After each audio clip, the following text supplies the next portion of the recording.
legs and in the back? No. Could you have told him that he pushed you to the ground? No. Could you have told them that he pulled out your hair and punched you in the nose? No. Now, did the Oakhurst First Aid Squad take you to a hospital that night at your request? I don't know. You don't remember? I didn't think I ever went. Just a yes or no, ma'am. Listen to the question. If you're able to answer it, answer it. I don't remember. When did you and your husband actually separate? 1977 or 78. I don't remember the exact date. And during this period, was he paying you support? No. Did you apply to and receive welfare payments? Yes. Now, are you aware of the fact that your husband made a deposition under oath that you and he never separated? He probably forgot. He forgot a 6 to 8 month separation? Yes. What, did you and Rick ever have any discussions about divorce? Only jokingly, maybe. Did you tell the Sterns that Rick was going to divorce you?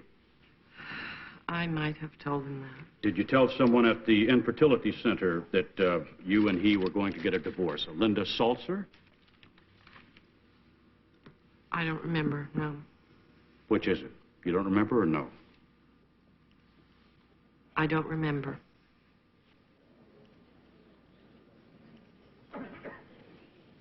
May 5th, 1986. Do you recall it? Yes. You handed the baby out the window to Rick. Yes. Where did Rick take the baby? I wasn't with him. I think you have to ask Rick. You don't know where Rick took the baby? No, I got a phone call. You handed the baby to Rick, and from May 5th until today's date, you never knew where he took the baby? Is that your testimony? No. Where did Rick take the baby? I thought you were telling me May 5th. I didn't know that night. Do you know now? Yes. Where did Rick take the baby? To his mother's in Manasquan. How did he get there? He got a ride. With whom? I'm not really sure. Well, think about that for a minute. I don't know. You don't know today how Rick got from your house to his mother's house? No, I don't. Didn't he tell you? No. You didn't think it was worth discussing with him? No.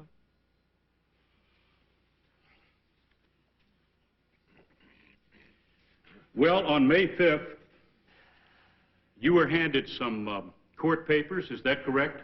No, I was not. You weren't handed any papers by any police officer?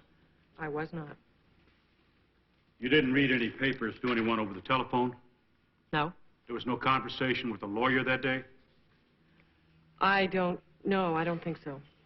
Do you know the name Richard Lange, L-A-N-G-E? No. If I tell you he's a police officer with the Bricktown Police Department? I know the name. I don't think I'd recognize him. If I tell you that he's filed a sworn certification with this court stating it was he personally that handed you the documents and he left with you having those documents, are you saying he's a liar? I'm not calling anyone a liar, but I am telling you the truth. Did you know that the judge ordered you to return the baby to the Sterns? I didn't understand it. You didn't understand it? No. What did you understand transpired if you didn't understand that? I thought the judge was lied to. You thought he was lied to? Yes.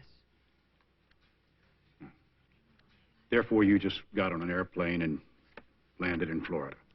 Yes.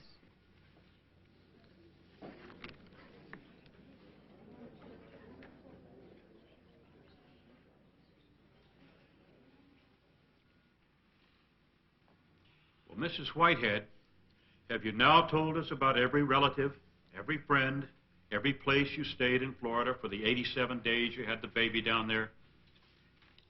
I believe yes. There may have been a couple of hotels in between places, but I can't give you the exact amounts because I don't know. Well, hotels, motels, how many altogether do you think there were? I don't know. Maybe 4 or 5 total. Do you recall a deposition taken under oath of December 23rd, 1986? Yes. Do you remember this question?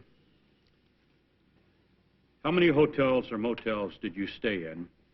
Answer, 15. Question, 15? Answer, yes. Question, how old was the child at the time? Answer, 6 weeks. Do you remember that? Yes. Well, during the 87 days, did you deliver the baby to any doctor for any kind of examination? I called the doctors, yes. Did you bring the baby to any doctor? They said it wasn't necessary. Mrs. Whitehead, I asked, did you bring the baby to any doctor in the 87 days? Just yes or no? Yes, in Orlando. What was the doctor's name? It wasn't really a doctor. It was a birthing center that my cousin was active in, and there were doctors there. Was there a doctor? Yes. Did the doctor see the child? Yes. What was the name of the doctor? I don't know. Did the child have any shots, any injections during the 87 days? They said it wasn't necessary. Mrs. Whitehead, yes or no? Did the child have any injections during the 87 days, any immunizations? No. Mrs. Whitehead, did you know anything contained in the court papers the police attempted to serve you and Rick?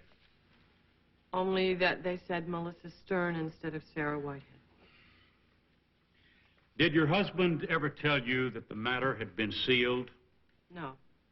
Well, in your conversations with Bill Stern while you were in Florida, he told you the subject was sealed, didn't he?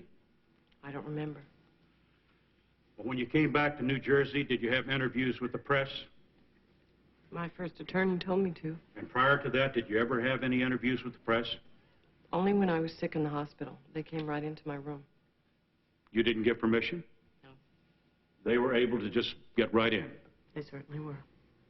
Mrs. Whitehead, now isn't it a fact that you had to give permission to the hospital staff to give an interview on television news?